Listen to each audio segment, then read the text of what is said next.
The new Hornby Black 5 I reviewed was an absolute disaster, so I sent it back for a refund and I vowed not to get another. Well, I've changed my mind on that, so here it is, the new Hornby Black 5, take 2.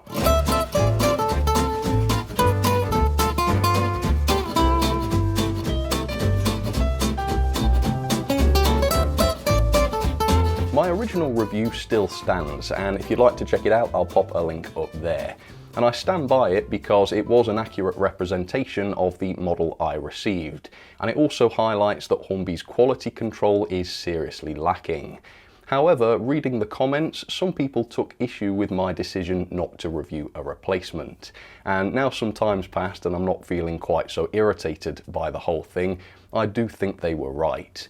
So if you haven't seen the original video, basically I was left extremely frustrated by the number of faults and quality problems with that original Black 5 model I reviewed. And at the time, I wanted nothing more to do with the new Hornby Black 5, so I sent it back for a refund and I was prepared to just wash my hands entirely of it. But it's like I said in that original review, that example was probably not representative of every new Hornby Black 5, and that does seem to be true because there are some positive reviews for the model out there.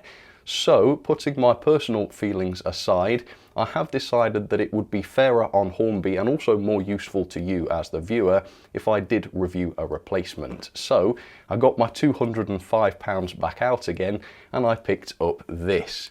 The new Hornby Black 5, and I am going to give it a second chance. So thank you so much for sending in your comments and your feedback. I have taken them on board and I am quite looking forward to seeing what another example is like. Now this is not going to be a full review, so if you want an overview of the model's features and details, again that original video that I posted earlier is your friend. For this review, I'm just going to be focusing on the areas of fault with the previous model, and I also want to spend a bit of time on the lamps. I want to figure out exactly what it's going to take to get those out and swap them over, and I might try and put this into a different head code. So we'll see how all of that goes.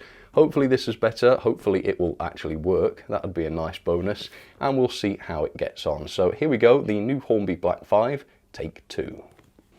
So I have gone with the same version of the model that I reviewed before, the LMS Black. That is the version I wanted, and of course if this one is built properly I will be keeping it. So I suppose I could have chosen a different example for this video, but I do want to be left with the LMS Black one if everything goes well, so no change there. So if I show the end of the box briefly, yeah, this is still R30224 and it's number 5200. With that, I don't need to go over all of the other details on the box, so let's get this box open, and it's still a tight fit, and let's see what the logo inside is like. Here we go.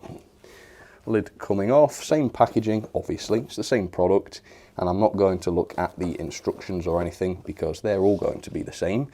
Here is the model, and let's pull it out and see what it's like. So, here it goes.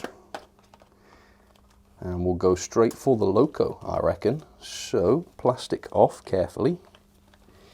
There it is. Yeah, the finish looks to be good, just as you'd expect, because that was good on the previous example. Let's pull it out and have a quick look. Now, obviously, I'm going to go over this in more detail in just a second, but from a cursory glance, this model doesn't seem to have all of those glue marks on the body that the last example did. I'm going to get this under the lights and inspect it properly in just a second for you, but yeah, it does seem to be better from that point of view. Looking at the connector beneath the cab, yeah, it seems to be made in the same way as the other one, i.e. not cut straight, so that the contacts on one end seem to be shorter than on the other end. So that is consistent with the last model. Maybe it's supposed to be that way. Hopefully though, this one will work. Fingers crossed it does. But yeah, that is the logo. Let me put that to one side and grab the tender just to have a look at that. I don't believe there was any issue with the tender on the last example, except for the fact that the connector didn't work. And yeah, sure enough, this tender looks absolutely fine. Again, I will look over this off camera in just a second to make sure everything's as it should be. But yeah, first impressions are pretty good. So let me hold these together. And I won't connect them until they're on a flat piece of track. But yeah, so far, this does look better. So let's go for a closer look and let's readdress some of those issues on the last version. So there it is, up close and personal for you, the replacement Hornby Black 5. And I've had a close look at this now, and generally speaking, I would say this is slightly better. So let's address the major quality issue that I found before, and that was the visible glue. Well, if I give you a sweep of the model now, I think you can tell that this is better.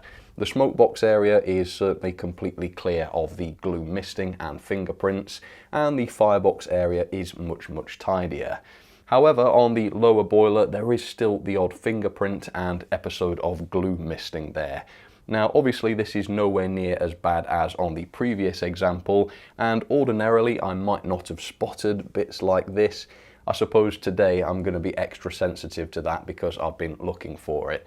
So it's not a massively serious issue on this model, but that is 2 for 2 that have had visible glue on them, so I think that is some serious feedback for Hornby to give to their factory. I don't think that there's any good reason why glue should be used that leaves this misting pattern when there are some quality glues that don't. So yeah, I think there's room for improvement there. Right, in terms of the running plate, obviously before the running plate was slightly bowed, and I think you can probably tell just by looking at this one that the bowing is still there. And I can demonstrate this with the steel rule. If I put it on the running plate and hold it down at the back, you can see that towards the front, the running plate does bow downwards away from it, to about the same degree as before, I would say. Now, some people have left comments saying that their Black 5s don't have this warping. Well, I'd be interested to see you check, because again, that is 2 for 2 that have had that issue, and it might not be that noticeable unless you actually hold the steel rule up to it. So do check and let me know. Obviously, if it's not something that's noticeable to you, then it shouldn't really matter.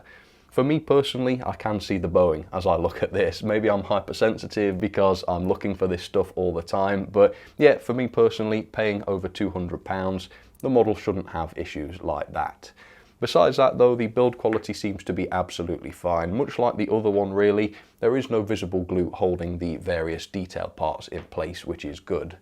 The other thing I wanted to check was the central crank pins. Well, wiggling this rod here shows that it is perfectly fixed in place. So at least from the factory, we don't seem to have loose central crank pins on this example.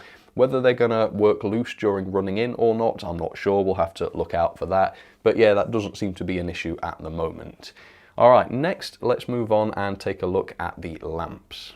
So last time I had a go at pulling some of these lamps off in order to replace them, but they were so tightly fitted that I was scared of breaking them, so I ended up just leaving them alone.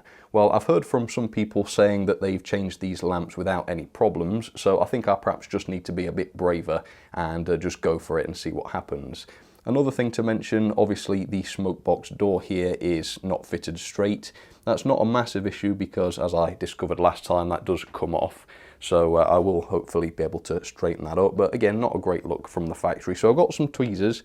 I'm going to try with my fingers to start with, just because they're less likely to leave marks on the parts. So I've grown my fingernails especially. Yeah, that's going to snap my fingernails, I reckon. So let's try with the tweezers, and I don't know how this is going to go with the camera. I might end up covering the picture here, but we'll see. Oh, well, would you look at that? It just came off immediately. Okay. Looking at this, it's quite clear that the lamp was glued in place.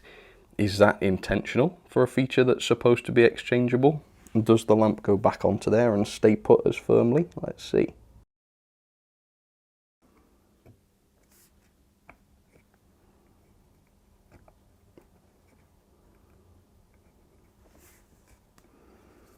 No.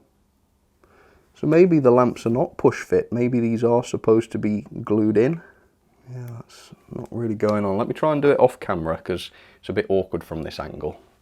Okay, so the head code has been changed. Now, my plan was to make this the express passenger head code, which would be a lamp on the left and right hand side of the buffer beam. But unfortunately on the right hand side, the lamp bracket was just so tightly fitted, it actually broke as I was gently trying to ease it out. So I had to go with a change of plan, and I've actually set it up now with the parcels, fish, livestock, milk, etc., which is a lamp in the middle and a lamp on the left-hand side. Now the left lamp was perfectly easy to switch out. The lamp bracket was a tight fit, but I did manage to get that one out without breaking, and because it had been friction fitted as designed and not glued in, the socket was clean of glue, so that this lamp actually was friction fitted. In terms of the smoke box door lamp, again this was a tight fit, and I ended up taking the smoke box door off to get that lamp off, but because it wasn't glued on, it was possible to get that lamp off without damaging it, and then I put in the just lamp bracket without the lamp in place, and that friction fitted. It seems as though it's going to stay there. Not really a problem with that as long as you're careful. Looking at the lamp that I pulled out from the centre, it's pretty clear that there is glue on this, which is not as designed. It says right here on the instructions that the lamps are designed to be a tight friction fit, and yet the factory glued this one in place, which spoils the feature. And so I thought, you know what, all of this glue is probably what's stopping that lamp going back into the middle there.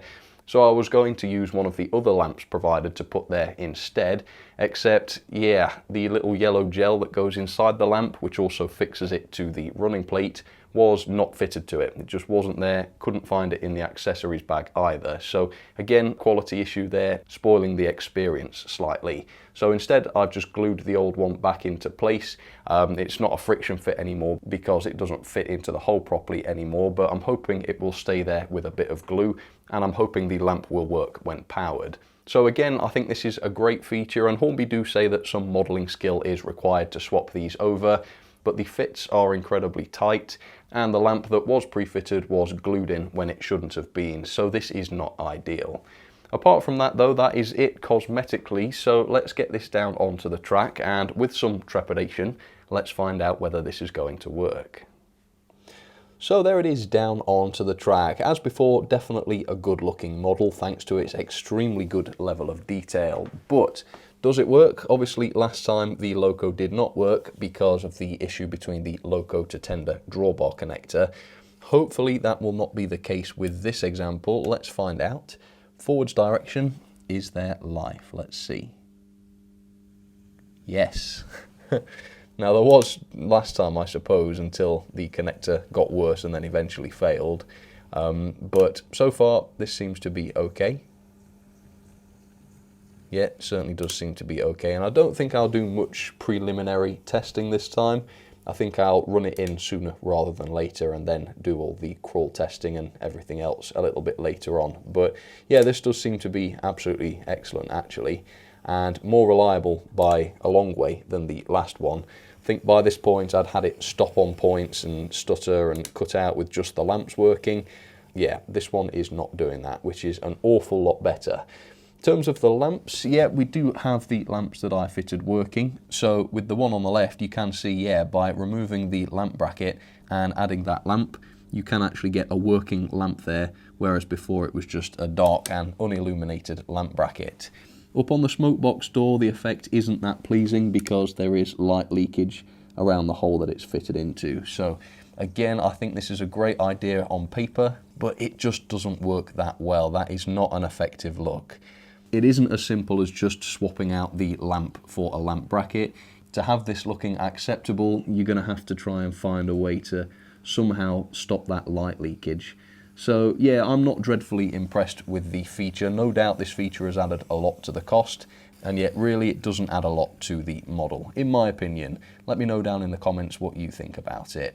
But anyway, with that, let's get this running and let's see how it gets on around the track. Okay. Take two, oh for God's sake. Right, well let's see, is it the same issue? Have we got the lamps lit?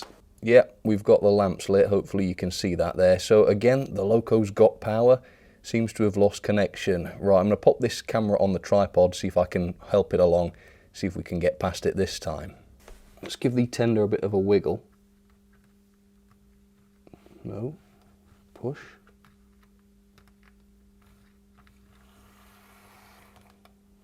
I might have derailed the tender there actually, but it's not looking good. Yeah, I can see the tail lights working. Oh, yeah, so on the straight it seems okay. but as soon as that connector kind of goes around a bend, as soon as it's pivoting, it looks like it's cutting out. Let's see if the same's true. I mean, I didn't get the other one to do this, to be fair. Came a point where it was totally dead. Yeah, so again, that's kind of at the start of Gordon's Hill there. So it's like unless the connector is perfectly level and flat, it's breaking contact. Now again, I'm going to be sending this back, so I don't want to do anything to try and mess this up so that they don't accept my return, but I suppose I could put some contact cleaner onto the pads and just see if that improves things. So I'll try that and I'll be back in a second. Right, contact cleaner applied. I'm pretty happy because I did a test off camera and things seem to be better. On camera, oh come on. Ooh. I think that might have been a separate issue there, but the contact issue seems to be solved. So not a good look. Again, faulty connection right out of the box.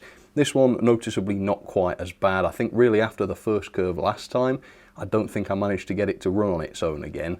This one was not that bad. It was coming to life intermittently, and a little bit of contact cleaner has actually improved it.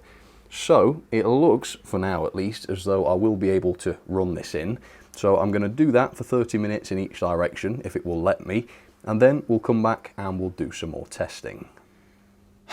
Right folks, we are stopped again. I heard a funny noise, and it turns out the noise was this rod running along the sleepers like a ratchet, and I'm actually quite surprised that the thing could run without that rod coupled. Look at that, that's so bizarre. But yeah, I checked the central crank pins, but not the ones on the other wheels, and we've got one gone. So that's really, really irritating. Now I've got to search the entire layout to try and find that crank pin and get it back on. So I'm getting irritated again. I hoped that wouldn't be the case today, but again, it is one thing after another. So I'll be back hopefully when I've found it. If not, I do have lots of crank pins in my stores, so hopefully this is not where the review will end, but I will have to check the rest of the pins, I reckon. I'll be back. Okay, found the crank pin. It hadn't gone far, luckily, so I managed to put it back on. Obviously though, it's a dangerous game if crank pins are coming loose. Unacceptable, of course, but my tip is check every crank pin before you run these black 5s, because if the centre crank pin comes out and lets all the valve gear go, you're in serious trouble. And that's 2 out of 2 models I've tried where the crank pins have come loose. So yep, definitely something to look out for. Okay, there we go, running in is complete. No further problems after the issue with the crank pin. I tightened the rest of them just to make sure the issue didn't happen again, and so far it hasn't done, so that's good. The Loco was struggling around the second radius curves, which is unusual of course because the previous example, for all its faults, actually didn't do that. So I did a little bit of investigation and I found that the back-to-back gauge of the driving wheels was a little bit all over the place. I had some readings of up to 14.6, which is way tighter than it should be. I also noticed that the front bogie seemed to be taking too much of the Loco's weight, so I did a slight adjustment to that. Again, shouldn't have to, but I'm not sending another one back now that it's actually working right. And for the most part now, this is running around second radius curves without any issues. Obviously, now that I've been able to fully test this Loco with its correct tender, I've remeasured the pulling power of this Loco and it came in at 0.34 newtons, which is slightly more than before. So about 22 coaches now on straight and level track as opposed to 20 before. The tenders could be different. I know that the P2 tender, for example, had an additional axle, which also had pickups on its wheels, so maybe that tender had more drag than this one did. I don't know, but that's the value to take notice of if anybody cares at all. Probably don't. Okay, so given the head codes that I've set up for this Loco, I've got a train of vans for this Loco to haul. Most of them are not appropriate in terms of region, but they are vans nevertheless, and they should serve as a good test. So I'll be coupling up to those in just a second, but let's just show what the performance is like with a fully running Loco. So I'll go by at 50% speed and give you an idea of the gearing. So there's 50. Yeah, perfectly sensible speed. I don't think there's anything wrong with that. How is the torque? I'll just prevent the Loco going and pull it up to 50. Yeah, as you can see, it does slow down a little bit, but it's able to turn its wheels, so there's no major issue with torque. Now, the original model I reviewed was an incredible crawler. Let's see if this is the same. Turning it up. Yep. It's marvellous. Absolutely fantastic. And can it smoothly accelerate? Yes. So the performance is excellent. Obviously the issue with the drawbar connector I think now is more widespread than I initially thought it was, and in fact I have seen reports and even another review documenting exactly the same issue. So yeah, it's a problem with the Black 5. It wasn't with the P2s, but somehow this seems to be happening a lot with the Black 5 here, and if it's a connector Hornby are going to use a lot in the future, and I suspect they are, these issues need to be sorted and the drawbar connector needs to be redesigned if necessary. Luckily though, a clean does seem to have sorted this one out. I did clean the last one actually, but that one was almost completely dead and a clean did not make any difference. This one is working way better than I would expect after just a clean, and I've actually not had an issue with that again since. But yeah, great crawler. Let's back up to the goods train and see how it gets on with a load. Here we go. So this is going to be a test of the rear coupling for the first time, which obviously I couldn't do last time, so let's see. A bit quicker than that. Okay, any good? Yep, seems to be perfectly okay. So let's speed it up to 50 and just see how it gets on with a load. So here it goes. Let's see if there's any slowing down now.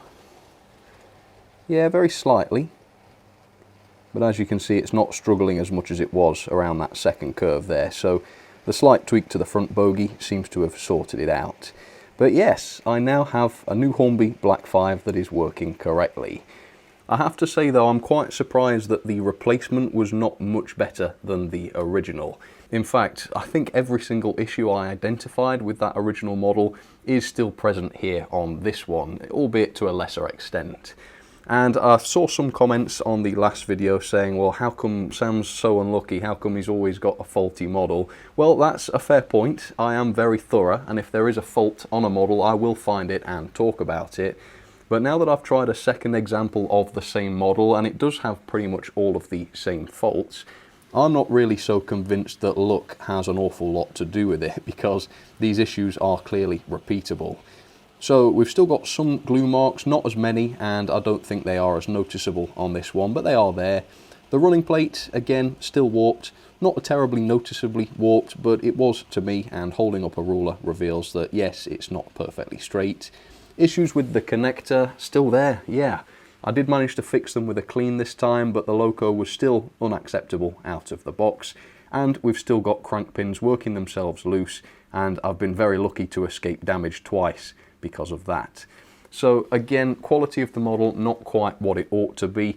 I am aware that Hornby themselves are not directly responsible for these issues. These do seem to be factory problems and manufacturing issues. However, Hornby's name is on the box, and it is Hornby that is charging over £200 for these. So it's incumbent upon Hornby really to make sure that models going out to customers are in good shape. And this is the second Black 5 now that has arrived with me in a less than satisfactory condition. So I continue to question the high price of this model given its relatively poor quality, and I also call for Hornby to do something about the quality control.